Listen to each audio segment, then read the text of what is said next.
पहली कहानी के अनुसार भानगढ़ का पतन माधो सिंह नाम के एक राजा के शासनकाल के दौरान शुरू हुआ। हाँ, ये सब मेरे शासनकाल में शुरू हुआ था।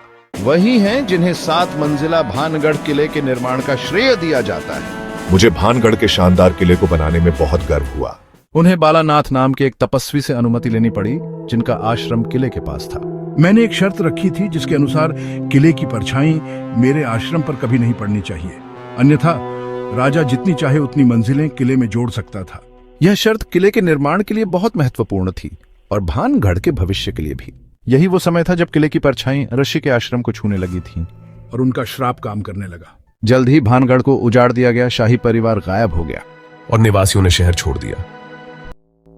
राजस्थान इंडिया के बीचों बीच भानगढ़ का किला है।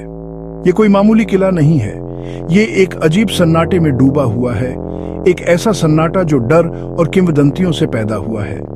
यहाँ के लोग श्राप और भूतों के किस्से सुनाते हैं। कहते हैं जो सूरज डूबने के बाद यहाँ अंदर जाता है वो सुबह की रोशनी नहीं देख पाता।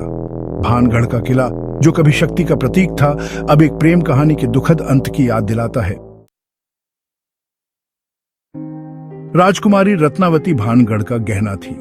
उनकी सुंदरता के चर्चे दूर दूर तक थे। कहा जाता था कि उनकी सुंदरता देवताओं को भी मात देती थी। दूर दूर के राजकुमार और राजा उनसे शादी करना चाहते थे। उनकी हंसी किले के आंगन में गूंजती रहती थी, एक ऐसी धुन जो सुनने वालों को मंत्रमुग्ध कर देती थी। लेकिन लगता है कि किस्मत को खूबसूरत राजकुमारी के लिए कुछ और ही मंजूर था। एक शक्तिशाली तांत्रिक जो काले जादू में माहिर था, उस इलाके में रहता था। वो रत्नावती की सुंदरता पर मोहित हो गया था।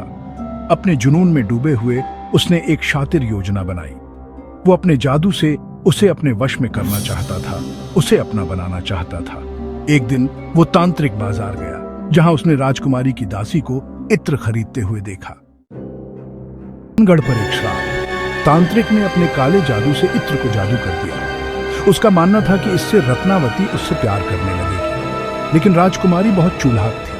उसने तांत्रिक की चाल को समझ लिया और उसकी योजना को नाकाम कर दिया। गुस्से और हार से बौखलाए तांत्रिक ने भानगढ़ को श्राप दे दिया। उसने ऐलान किया कि यह किला तबाह हो जाएगा और इसके निवासी भटकती आत्माएं बनकर रह जाएंगे। इसके तुरंत बाद एक युद्ध छिड़ गया और किला खंडहर में तब्दील हो गया। हवाओं में फुसफुसाहट। कुछ लोग फुसफुसाते हैं कि वो तांत्रिक कभी एक सम्मानित ऋषि था। उसने अपनी जवानी में रत्नावती से प्यार किया था। कहते हैं कि जब रत्नावती ने उसके प्यार का जवाब नहीं दिया तो उसका दिल टूट गया।